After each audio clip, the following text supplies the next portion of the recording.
Hi, this is Ann Wilson, and you're listening to the Your Morning Coffee podcast with Jay Gilbert and Mike Etchart. Weekly music news for the new music business. From Bill Werde via Hypebot, the Taylor Master. Deep thoughts on a broken live music biz. From Midia, the record label's TikTok opportunity cost. And from Hypebot, where are all the Twitter users going? And what is the Fediverse? Huh? I'm sorry, Jay, are people talking about Twitter? I haven't really been paying attention.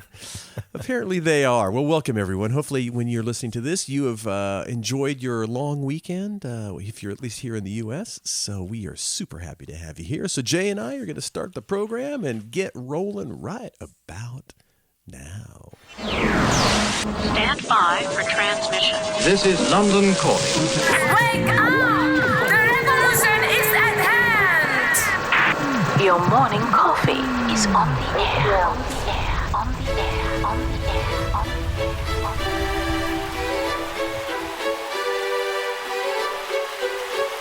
Standing by.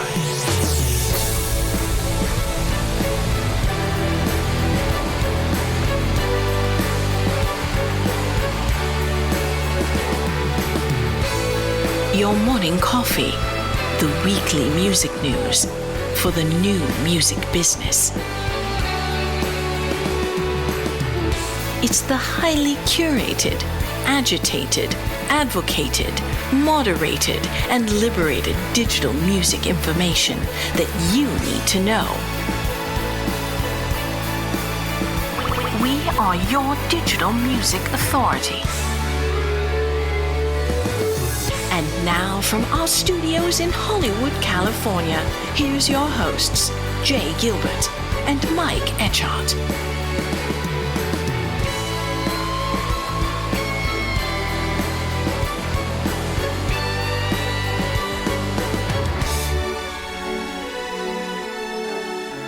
Well, Jay, thank you, man. Good to see you, brother. Here we are on a Saturday. Thanksgiving weekend. Yes, indeed. It was lovely to not go to work. It was lovely to overeat. Yeah. It was lovely to hang with family and friends. Absolutely. And listen to some music. I watched the Elton. I haven't seen the whole Elton thing, but I watched the Elton concert on Disney Plus. That was really good. It was good. I thought everything, start to finish, the song selection, Elton's voice sounded great. The band is phenomenal. I have a buddy who's in that band. Shout out to Matt Bissonette. What an amazing performance. And Dodger Stadium, huge. Dodger Stadium, right? And you forget his as we were talking before we hit record, he doesn't have the top end range that he used to have, but and few do, But boy, he's had a super strong voice. I mean, I was knocked out by how good he sounded. Yeah, and start to finish. how rare that is for somebody who's in their mid 70s to go out there and do a full show like that. And he is hitting it. Yeah, that was a really great concert. And a special shout out and a thank you to Ann Wilson for that cool intro. Yes.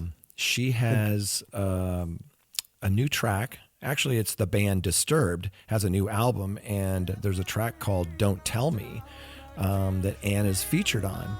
In fact, let's listen to a few seconds of that.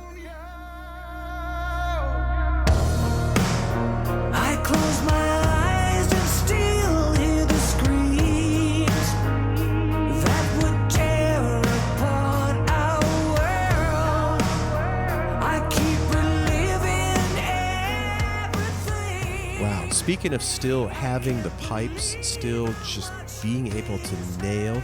And I've told this story, I think, a couple of times on the podcast, but I saw them on their first tour.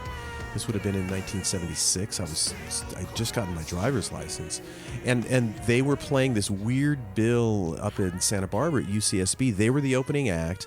Leonard Skinner was the middle act, and then Jefferson Starship was the other act. Now, of course, this is when Leonard Skinner was at the top of their game, just a year before the plane crash, actually. Yeah. And Jefferson Starship had that resurgence, that career resurgence. They had a couple of big albums and big hits, and here were these upstarts from the Pacific Northwest, these sisters, and they came out and they absolutely blew both of those bands off the stage. Yeah. And that was my first exposure to the Ann Wilson voice. And I remember just literally being 16 and going, okay, I'd never seen a band like that, an opening act, totally or totally upset the second and third and headliners and like that. It was unreal. And then you listen to that. She still got it. Oh, she still has it. Ann Wilson is one of my all-time favorite vocalists, and she definitely still has it. Growing up in the Pacific Northwest, they were my Beatles, they were my Led Zeppelin, and just phenomenal musicians, phenomenal vocals. So, thank you, Ann Wilson, for that. Did you see that yesterday was Record Store Day, Black Friday? Yes. And I love Record Store Day. It's just so much fun. And there's typically a lot of really cool vinyl releases just for Record Store Day. Like this year, there were releases from Billie Eilish, David Bowie, Ace Frehley, Fountains of Wayne. It was super cool. And I love that people are, supporting their local record store.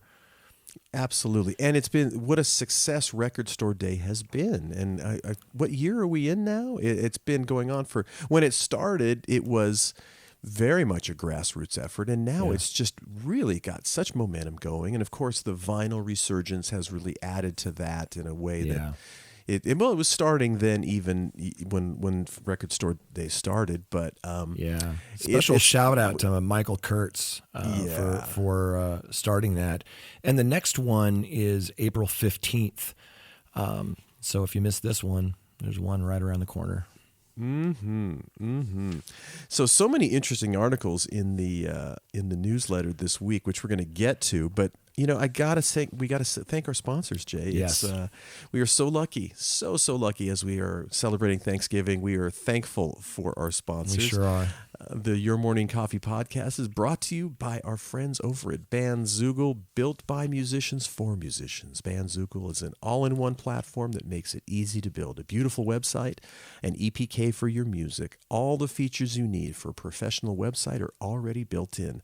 Hosting and a custom domain name, dozens of fully customizable design templates, tools to sell your music and merch commission-free crowdfunding and fan subscription features, mailing list tools to grow your fan list and send newsletters, social media integrations, and live support from their musician-friendly team 7 days a week.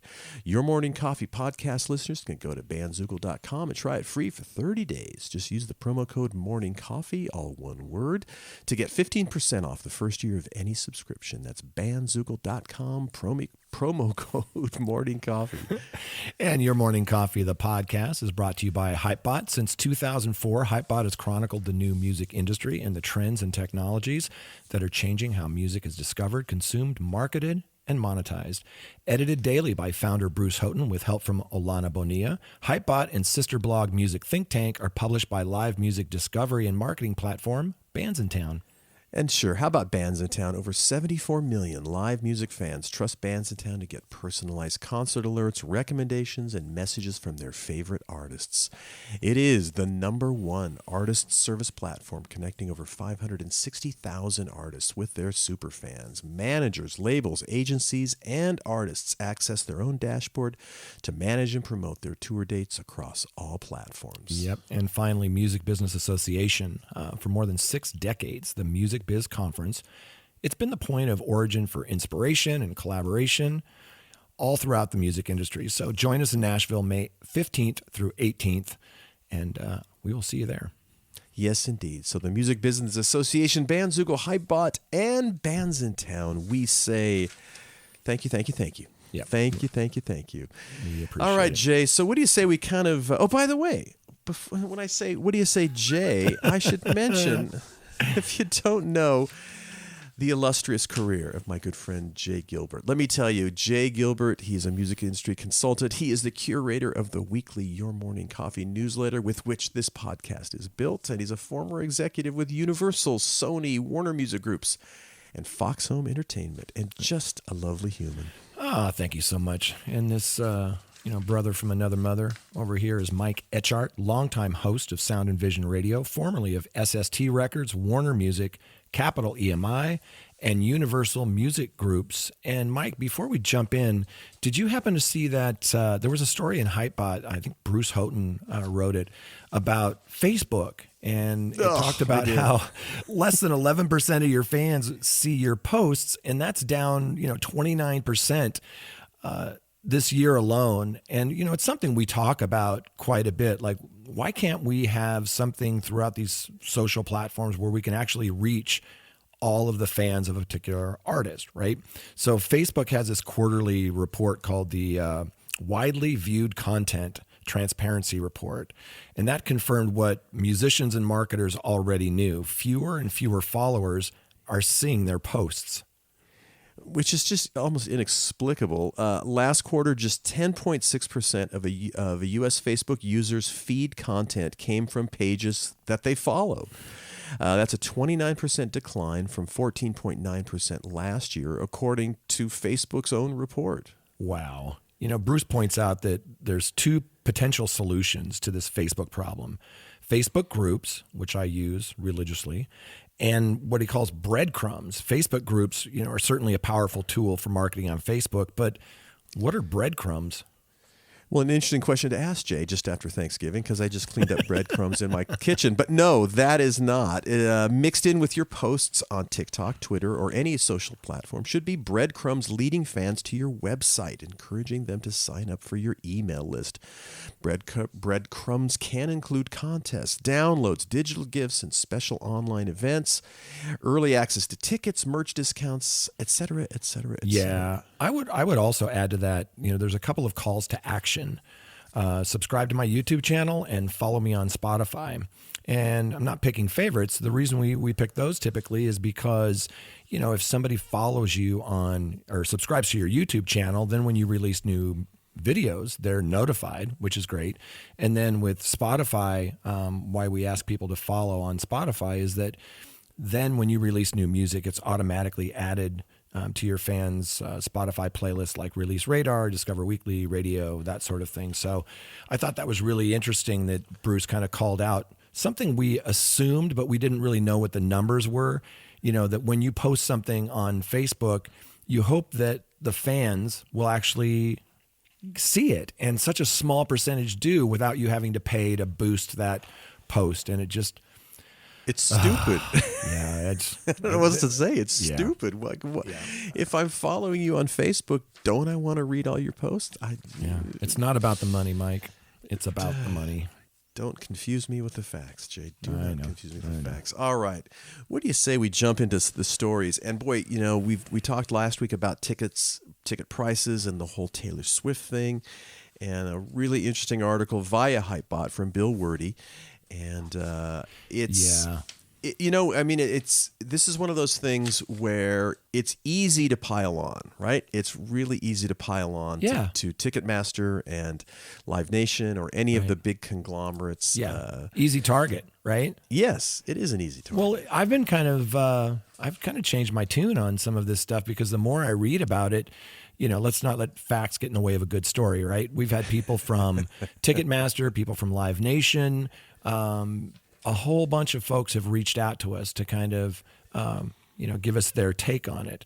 And we have a couple of, before we kind of dig into this story, which I think is really important, I think Bill Werde did such a great job on this, but I was reading sort of these press releases from Ticketmaster and from Live Nation. And the first one, from Live Nation, a couple of things that I thought were interesting from their releases.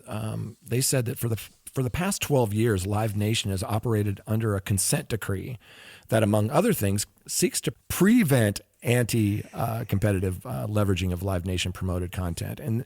And they have a federal judge who, oversees this to make sure that it's adhered to. Pursuant to the amended decree, voluntarily entered in 2020. Live Nation's compliance is monitored by a former federal judge. There never has been and is not now any evidence of systemic violations of the consent decree. Okay? It remains against Live Nation policy to threaten venues that they won't get Live Nation shows if they don't use Ticketmaster. And Live Nation does not, reroute content as retaliation for a lost ticketing deal. Right. And it also goes on to say Ticketmaster is also the most transparent and fan-friendly ticketing system in the U.S. Ticketmaster does not set or control ticket prices, strongly advocates for all-in pricing so that fans are not surprised by what tickets really cost, and is the undisputed market leader in ticket security and fighting bots. Ticketmaster also does not embrace deceptive and questionable secondary ticketing practices prevalent on rival sites such as speculative ticketing. Yeah, I thought that was really interesting. And on the Ticketmaster side, they explain how tickets are priced and how those fees are determined. And that was something that you and I had talked about a lot. The standard tickets sold on Ticketmaster are owned by our clients, they say, right? And that's venues, sports teams, event promoters. They determine the number of tickets sold and they set the face value. And I think that's something that gets lost. Ticketmaster isn't setting these prices. In the case of, artists like Taylor Swift, that comes from Taylor Swift and her management team, and, they set those prices. So in some instances, events on our platform may have tickets that are market priced. We've talked about that. So ticket and fee prices may adjust over time based on demand. And this is similar to how airline tickets are done, hotel rooms. That's a pretty common thing. They call that dynamic pricing. Right. So ticket fees, which can include a service fee, order processing fee, and sometimes a delivery fee, are determined in collaboration with our clients, Ticketmaster says. In exchange for the rights to sell their tickets, our clients typically share in a portion of the fees we collect. See, that's new for me. I didn't know that those fees were actually, that the artist would participate in those fees. Right. So the portion of fees we keep, this is Ticketmaster saying this, helps us to provide our clients with software, equipment, services, and support to manage their tickets and box office and provide the sales network used by clients to distribute tickets to fans. The remainder, when taken with other revenues, is how we earn a profit. Right. And they go on to say, we won't go into, all of these, but just at a high level, the total cost of a ticket can be made up of, number one, the face value price, then service fee and order processing fee, also known as the convenience charge, right? And then a couple of other ones, delivery fees. Sure. And again, some of these, they're very transparent, saying, look, delivery fees may include a profit for Ticketmaster, the facility charge, which Ticketmaster does not share in, and then, of course, taxes. So there's a lot of people taking a bite. There are a lot of people taking a bite. There are, and it's a very confusing business. And I think if you're an artist and you're getting blowback from your fans, it's probably kind of natural to but it's not me. You're pointing the finger at the other folks. And so I think there is a bit of that going on. Yeah. And there are a bunch of really interesting articles kind of surrounding this thing. I'd like to talk about the Trapital one that Dan Runcie did, which is basically how the demand for concerts skyrocketed. And he starts the thing by saying, Mariah Carey, one of the biggest selling artists in the 90s, had a hell of a run. But she didn't really tour very much. And that decade, which was the 90s, she only performed 7 U.S. shows as part of a 93 music box tour. She did 7. And then she finally toured again in 2000. And back then, her concert ticket prices were less than $60 for what was only a 19-show tour even then. So then you fast forward to the to what's going on with Taylor Swift and this entirely gigantic tour, he points out that the decline of CDs has driven more attention to the stage. Yeah. And he points out, in the case of Mariah Carey, she killed it back then when CD sales were a huge revenue driver. She happened to be a performing artist, a successful artist at the height of the music industry. And of course, the music industry's goal at that time was to sell more CDs because we could absolutely sell those things. So back in those days, concert promotions were run by local businesses. And back until the mid-'90s, when SFX Entertainment rose to power, bought 80% of the regional promoters by the year 2000, sold its business to Clear Channel, and then spun off their promotion company as Live Nation in 2005. Yeah. So really interesting to kind of think about that. Back then, physical product was really, if you were a big artist, a big selling artist like Mariah Carey, you were raking it in. Yeah. And there was a lot of revenue she had other things from going, physical sales, right? And now exactly. we've switched to access and not ownership. And there isn't a lot of money comparatively. And so touring and the merch associated with it are more important than ever. Right. And as Dan says, the decision that most artists need to make, I should say, if they keep the ticket prices lower, then more of their super fans who aren't as rich can attend. But if this is your only revenue stream... It doesn't work that way.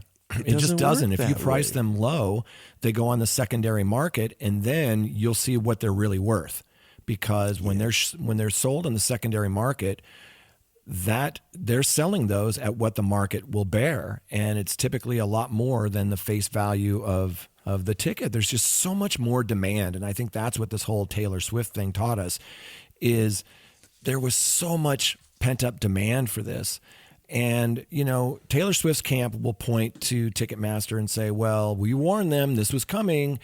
Well, also, Ticketmaster had told them, maybe you need to stagger this and not drop it all on one day, because, even the 2 million tickets that they sold was more than they'd ever done in a day. And if you think about it, that's a lot in, stress on that system. So let's take a look at, this piece by Bill Werde that was in Hypebot, but it was also in Bill Werde's weekly Full Rate No Cap email. And if you don't know Bill, he's a former Billboard editor and director of the Bandiera program for music and entertainment industries of the Newhouse School of Public Communications at Syracuse University. That's a mouthful.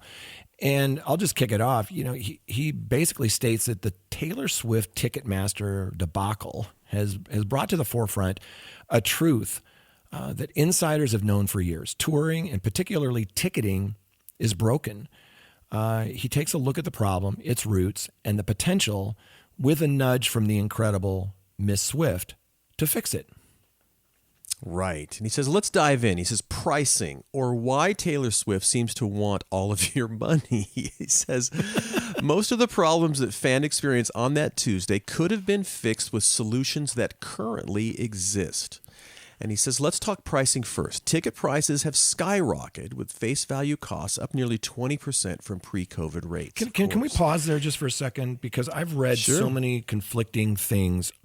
First of all, he's saying that pricing has skyrocketed, and then he states that the face value are up 20% from pre-COVID. That doesn't seem like skyrocketing to me. It's a 20% is an increase. But if you look at what Michael Rapino said, Live Nation CEO, he said that concerts are up 5% from the same period. So again, there are conflicting reports on what that is, but have they gone up? Yeah, because demand has gone up. Right. If you said they've gone up 50%, I'd believe that. Yeah. Because it feels like it's more like than 20%. that. And when you read these articles and people are so upset and Congress is getting involved and it's bedlam, you would think that it's higher than that. Yes, yeah, exactly. And then he goes on to say that the past few years, secondary market sites like StubHub and SeatGeek have made one thing clear to the managers and agents of touring stars. They've been dramatically underpricing tickets by free market standards. So he says if Taylor puts face value tickets in the marketplace for $200 and they are immediately selling for thousands of dollars on StubHub, the StubHub price is the true market value. There it is. This is the logic behind Ticketmaster's dynamic pricing, a database promoter set fluid approach to pricing that reflects market demand. These were the Springsteen tickets that were selling for thousands of dollars that we also talked about. So, and this is the way Amazon does it. You'll see, certain things that are in That's right. low supply but high demand. Suddenly, that's they what get the bumped up market on it. will bear, right? Exactly. We mentioned a moment ago, airline tickets, hotel rooms. And there is that complaint that, well, then only the mega rich are going to be able to go to concerts. And I remember you and I talking about something Billy Joel was doing, which was pretty cool, where he got tired of seeing people in the front couple rows that didn't seem that they were that interested in the show. So he would buy those up and then go grab people like hardcore fans that were maybe back further in the arena and put those hardcore fans up front. If artists wanted to set low prices and stop the secondary market, they could basically do it tomorrow. How do I know this? Because at least one artist already has. Pearl Jam. They remain one of the world's most enduring touring acts, regularly filling arenas. And when they put on their recent, Giga Tour, they use a combination of Ticketmaster's verified fan technology and their own 10 Club fan membership to sell tickets that limited resale. And that, and went to the longest standing members of the fan club first. If fans wanted to resell, they could only do so at face value and only fan to fan. Ticketmaster platform calls face value ticket exchange. The results? Outside of a small handful of states that ban the sale of non-transferable tickets, scalping fell virtually to zero. Right. That is pretty impressive. And of course, you'll remember it was the same band, Pearl Jam, that whose complaints led to a mid-'90s Justice Department investigation of Ticketmaster. But of course, they're now working with Ticketmaster and actually succeeding in, what is essentially a fairly positive fan experience. And then Bill goes on to say, ironically, Congress, in a very Congressy approach, has tried to pass legislation that would remove an artist's ability to limit resale. Mm-hmm. Literally the only approach that has ever worked to keep prices at the levels that artists intend. The BOSS Act of 2019 proposed a federal ban on limiting resale. Somebody named Bill Pascrell, who's a representative from New Jersey and the principal sponsor of this BOSS Act, continues to press for this point. His dismissal of Pearl Jam's concerns about this issue in 2020 was a tour de force of smug condescension, but he and others who think like him are critically misguided. And are some fans annoyed or inconvenienced by only being able to resell their tickets at face value on specific platforms? Yeah, absolutely. Does that pale dramatically in comparison to empowering scalpers to limit supply and overcharge for the subsequent demand? Of course it does. Of course it does. And there was another piece in your morning coffee this last week about Avenged Sevenfold's singer M. Shadows. And he offered some insights on the Live Nation and Ticketmaster ticketing concerns, and this was via a string of tweets. He called out recent politicians that were voicing their displeasure, adding, quote, "Leave it to grandstanding politicians to get involved in something they know nothing about, and leave it to artists to shrug their shoulders and point the blame." Yeah, good for him. Good for him. It is a complex thing, but but nobody wants to kind of take some responsibility, really. But he's kind of saying, even as artists, we need to get into the fray and kind of, recognize what is under our control and be honest about it. I think there's some greed going on in some of these instances. Wait, Jay, did you just say greed? You take that back. In the music business? No. It's not in everyone, but, Bill points out that it may not matter. Artists are beginning to get surprisingly comfortable letting their fans know that they want top dollar. And he uses the example of Bruce Springsteen, that he addressed and owned it. In an interview with Rolling Stone, Bruce said, "We have those tickets that are going to go for that," meaning higher price, somewhere anyway. The ticket broker or someone's going to be taking that money. I'm going, hey, Why shouldn't that money go to the guys that are going to be up there sweating 3 hours a night for it? You know, I can't fault him for that. I mean, it's supply and demand. Same with Taylor Swift. You know, there's tremendous demand for those tickets. And just like anything in capitalism, you know, if there's that much demand, there's going to be, you know, that higher pricing. Do I think that there should be an inexpensive way for some of these fans to go see the show? Yeah, absolutely. And maybe limiting these resale numbers and some of those things could help, but none of this is foolproof. No. Bill also talking about the fees, and he says, or who gets what when you get robbed. But he said he spoke to two different executives who told me that clients set most of the fees, and that in many cases, particularly for large shows, as much as 80% of fees are going to venues. Music fans would benefit from a lot more transparency in this area, though. Of course, for starters, all-in ticket pricing, where the price you initially click to buy is what you pay at checkout, should be federal law. And what's wrong with that? Right? That's reasonable. Absolutely. That's really reasonable, Yes. because you and I have both had that situation happen where we went to buy tickets, and I'll just make up a number. It says, okay, this is $100. And then you get to checkout and it's $150, $175. And you're like, wait a second. But all they're saying here is, you know, there's some transparency in that first number that you see for that show. It's $175. And then maybe they can break down exactly where that's going, what those fees are. And that's what he's saying. Yeah. Make sure the recipients of the fees, that information should be public. Yeah, it seems pretty reasonable to me. This whole Taylor Swift thing, and now everybody's jumping on the bandwagon. We need to break up Ticketmaster and Live Nation, and someone's got to pay. And, you know, they're outside the house with their torches and ready for a lynching. And it's horrendous. Everybody's piling on, but you have to kind of look at the facts behind it. And I think that the thing with Taylor Swift, the reason things broke down is there was just, you know, so much more demand than they had anticipated. And secondarily to that, this should have been staggered over multiple days and not tried to happen all in one day. And I think there's fault on both sides.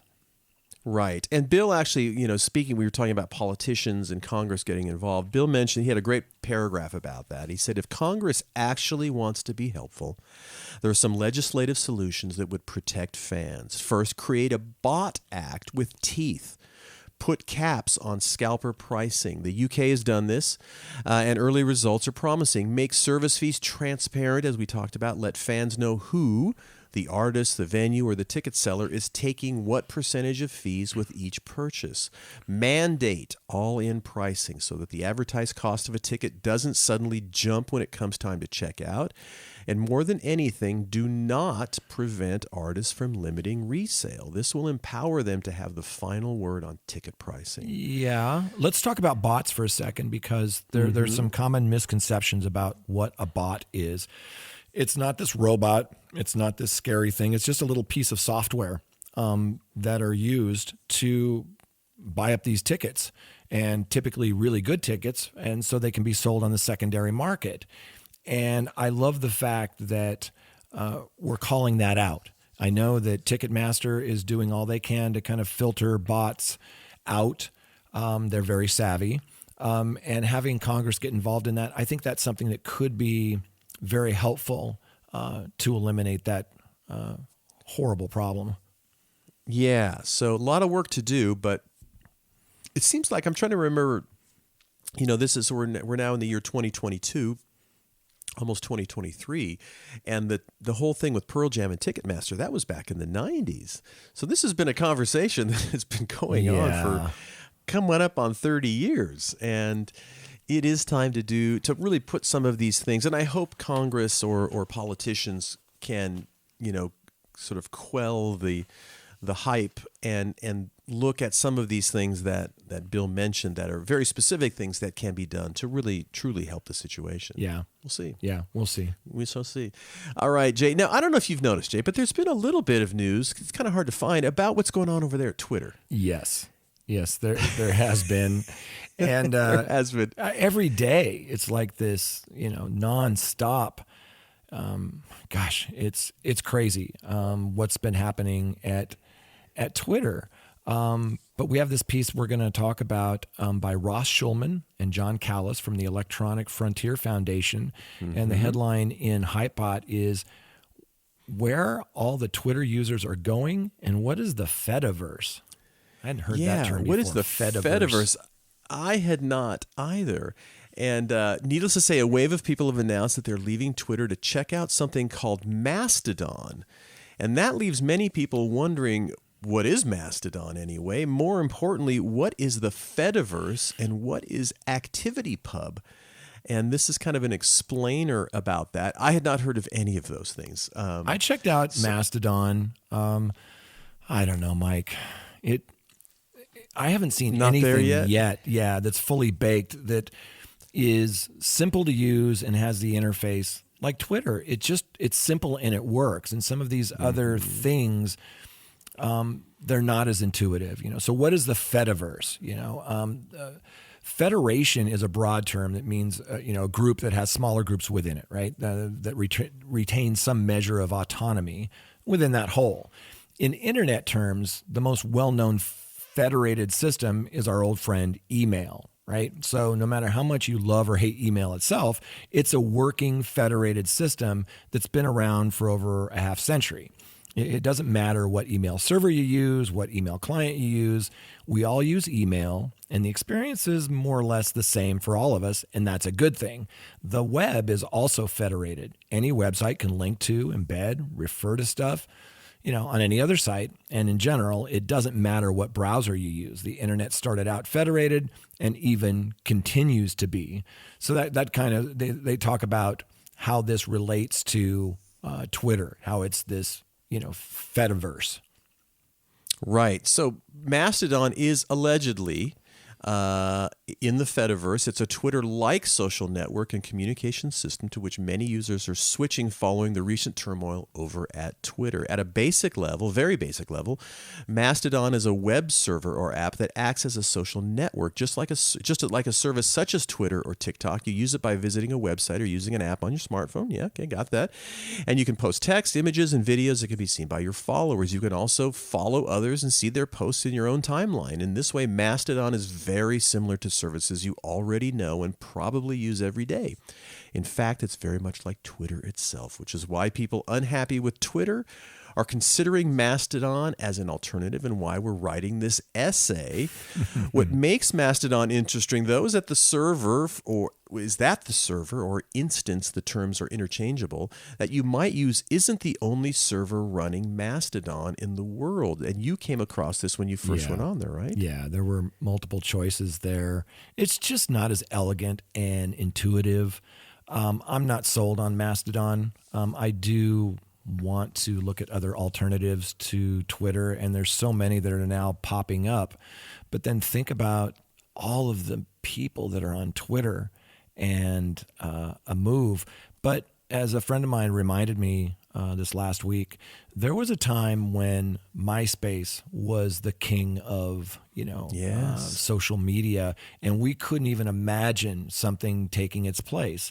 Well, then along came Facebook, and Twitter and Instagram and YouTube and all these other things. And I think that there could be a replacement for Twitter. I just haven't seen it yet. Yeah, I'll go back even further. Let's talk about AOL. Remember when AOL merged with Time Warner? And I couldn't imagine a world where that was AOL the internet for a long time in most people's minds. Is that you'd hear that sound as you dialed up, right? That squeaky, squawking.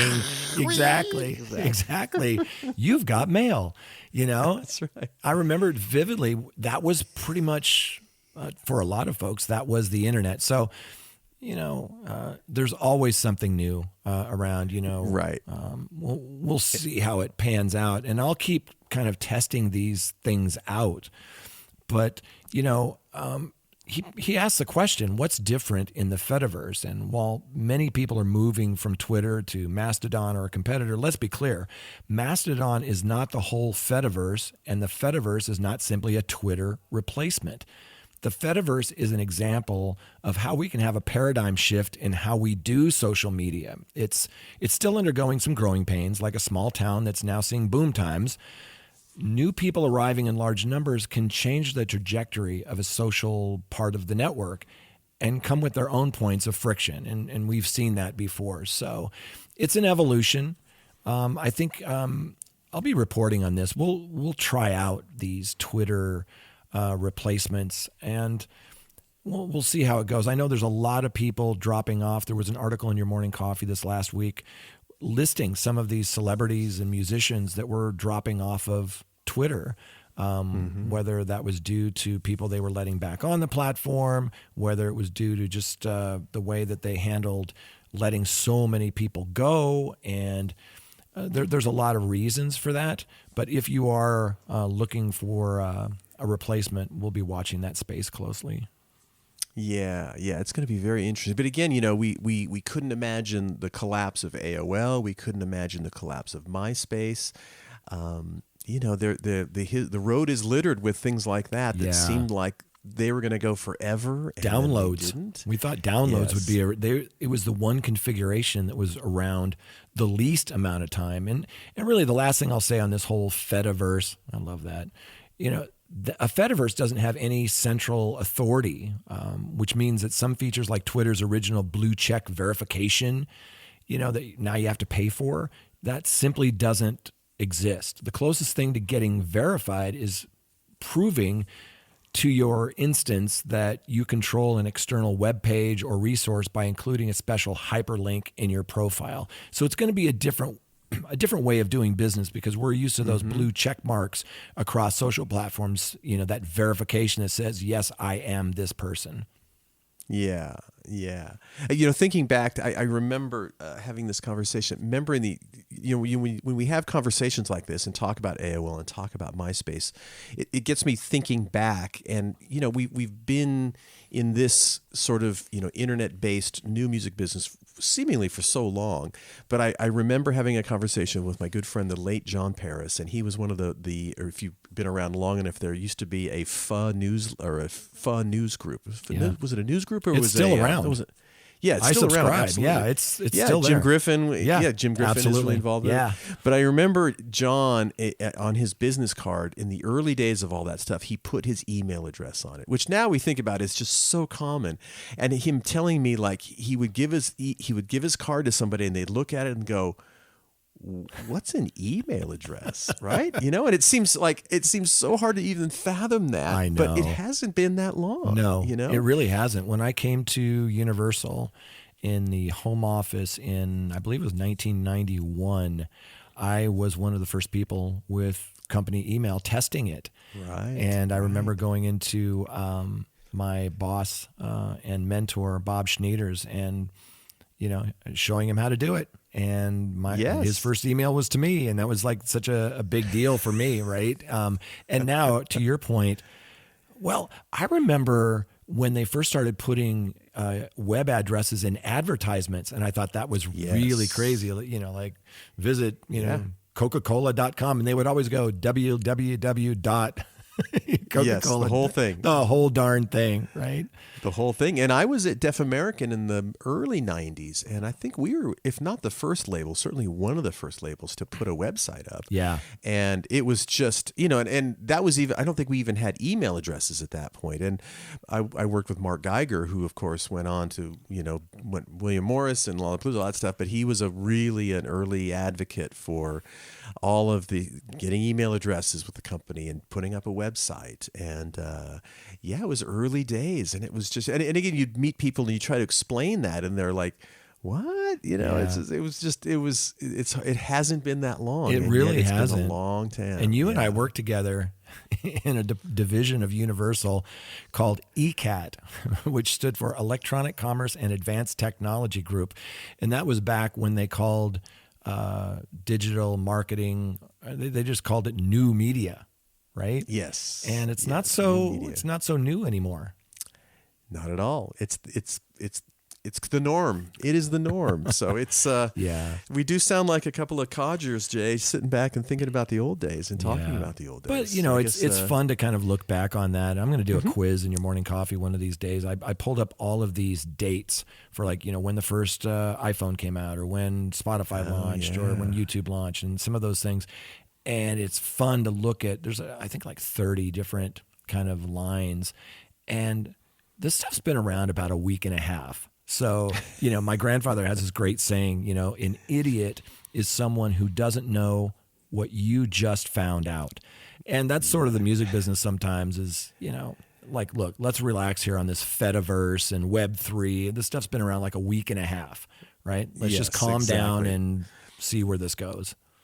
Yes. And as I say frequently, I am so appreciative of the newsletter, Jay, because that helps me keep up without doing the legwork that you so kindly do every week. And so make sure you look at the newsletter every week, because that is the best source of kind of what's happening now and what's on the horizon. Yeah. And Jay stays up very late at night on a Thursday and get that thing out on a Friday morning at 4 a.m. Thank you, brother. I appreciate that. That is the best advice. It's such a joy to do, to be honest with you, because I'm just a curious guy, and I love learning this stuff each week. And it's, you know, we like to joke around and say it's the music business has changed while you and I have been having this coffee talk together. So don't think you're, you know, stupid or uninformed because you don't know some of this stuff. We just found out, and it's going to change next week. So let's all take a deep breath and just see what we can learn from it, which leads us beautifully into our third and final story. And this is from our friends over at Media,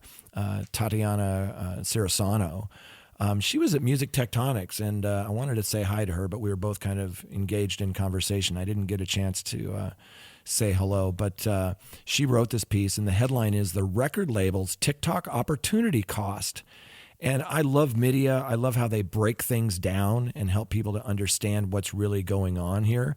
And I'll just kick it off with, you know, Tatiana says, with their short-term music licensing agreements soon to expire, we covered this a little bit last week, record labels are reportedly pressuring TikTok to sign an ad revenue share agreement, which would see TikTok pay a share of advertising revenue to music rights holders.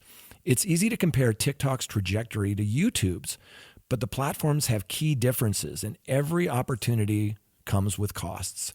An ad revenue deal would have a ripple effect on what types of artists benefit most from TikTok and how. Sure. This is the next headline is what makes TikTok especially contentious. Negotiations between labels, publishers, and user-generated content platforms have always centered around to what degree the platform is purely a promotional tool versus a form of music consumption. In fact, this conversation has been going on for more than 100 years. If you look back at the agreement with radio, absolutely, early on when publishing companies. Yep. TikTok is both, and more intensely so than any platform before it. No user-generated content platform has ever rivaled TikTok's power to vault songs to hit status, and TikTok is also becoming a form of consumption in its own right. So you have this weird thing that it's kind of many things. Consumers already spend more time on video platforms, including YouTube and TikTok, than they do streaming music. That is a really interesting line right there, by the way. To get even more meta, TikTok is also growing at the expense of YouTube, where UGC generated $2 billion for the music industry last year. To labels and publishers, TikTok's growth cannot come without making up for potential time lost on higher-paying platforms. Even so, music remains a net winner. For now, TikTok is carving out its own consumption space while also driving traffic to DSPs. Fascinating. Yeah, I think there's two things that jump out at me about what you just pointed out from her piece. One is it's complicated. TikTok is a promotional tool, and it's a form of music consumption. And with Resso, their distribution or TikTok music, whatever you want to call it, it becomes even more complicated.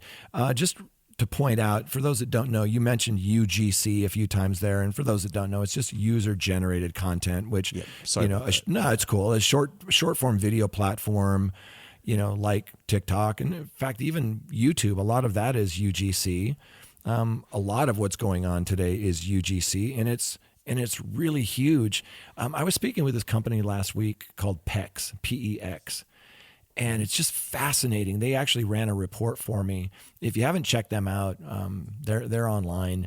PEX, one of their superpowers is really looking at your content. I hate using that word, but I will. Let's say you have a management company or a label, and you want to see like all of that music, what's happening with that music, especially on the video side.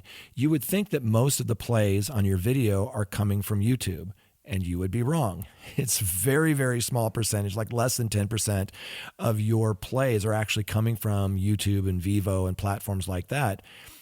They track where it's being played in user-generated content, UGC. So things like, TikTok, maybe even Twitch, or, on the socials, Facebook, Twitter, Instagram. And it's phenomenal to see not only where your music is being played, your videos are being played or edited or clipped or whatever, but like what chunk of it are they taking a 30-second piece out? Are they doing the whole thing? And it varies wildly by genre and mood. Super interesting company, PEX. Wow. Well, what she was pointing out in this article, about these licensing deals, she says the short-term blanket licensing deals that labels and publishers signed with TikTok were always meant to be just that. Short term, giving TikTok time to establish itself and its business model while preventing labels, publishers from blocking themselves into a long-term arrangement too early. So now we have TikTok that has become a multi-billion-dollar app with over 1 billion monthly active users. The music industry says that, hey, that time is up. Details about the negotiations like $12 remain. million, I think you said last week. It was like $12 million in the last year. That's not nothing. Oh, yeah. $12 billion. That's not nothing. Did I say million? I meant billion. You did say million. You meant billion, exactly, yeah. But, this also reminds me of MTV and the early negotiations. Good comparison. When I talk to, because I've kind of had this spiel where I go into high school classes and talk about the whole thing with MTV, and that was their parents' generation of these kids. So they don't really understand, but what happened with MTV, which is, they got super successful, super fast, and all the labels said, hey, we want a piece of that advertising. That's right.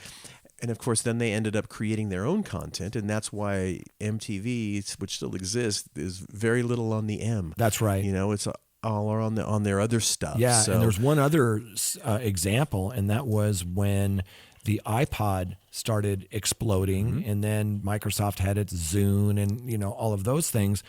The labels were saying, hang on a second, a lot of what you're putting on these devices is our IP and not necessarily something purchased from, the iTunes music store.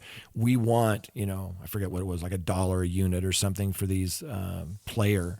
So yeah, the YouTube, great analogy or comparison. Yeah. Yeah. So anyway, she says, yet this, we're talking about the upside of these things. She said, the upside was not always so obvious to the labels whose initial value gap argument was based around YouTube's ad revenue share model. Now, if the reports are true, the label's new value gap argument focuses on getting TikTok to adopt exactly what was the basis of the first value gap. The takeaway: it will always take time for labels and the rest of the industry to understand the value of new models, and perhaps the ad revenue share was the right one all along. So you're right. We've been in so many of these meetings back at Universal in our day, where people are coming in with an idea or an app or some sort of a service, all the time. You're kind of looking at it all the time, but you're looking at it going, okay, what's the best way of getting value to us? And it was always not something super apparent. Sometimes it was, sometimes it wasn't. But you always want to build in the ability to, you don't want to make a gigantic commitment early on. Like she's saying in this article, these short-term deals really make a lot of sense because that gives you a chance to sort of really evaluate and see how these things evolve over time. Right. And where the profit, because it might be different at the beginning than it is in the mid part. Absolutely. Because things change, and all of these ideas and apps and companies and things like that are always kind of shifting their strategy. Yeah. Because they learn as well when you launch projects. And there's products. new things coming. You know, a few years ago, we wouldn't have dreamed that Peloton would be providing the revenue to the music industry that there are. So there's always new things around the corner. But I keep coming back to this line in here that TikTok is a powerful promotional tool, as was MTV. So you kind of have to balance, you know, yes, it's a form of music consumption, but it's also a promotional tool. You know, same with radio. My bottom line is that the people who have recorded that song and the people who wrote that song should be properly paid. And that's something I know that you're a strong advocate for. So as long as that's happening, I get the feeling now that TikTok is now, what would we say, like $12 billion in the last year. They're generating some serious revenue, and now is the perfect time for these music licensing agreements that are expiring to be renegotiated, as now we know what this platform is really capable. So yes, you know. Yes, exactly. Well, on that note, Jay, boy, I would love to, by the way, be a fly on the wall in those meetings with TikTok. Yeah. Oh boy, that we'll would be watching fun. that closely, right? Absolutely. So we do want to thank everyone for listening in this week, Jay, and I certainly appreciate that. It never gets old, and boy, we get emails and we bump into people at conferences, and it's so gratifying to have folks say, hey, we listen to the show, and Jay and I never take that for granted. Nope. So thanks for listening in. And we do want to thank our sponsors, the Music Business Association, Bandzoogle, Hypebot, and Bands in Town. Couldn't do it without them. Big thanks to those wonderful folks. And Jay, what do you say we call it? Thanks for listening in, folks. Have a great week. We will see you next time on the Your Morning Coffee Podcast.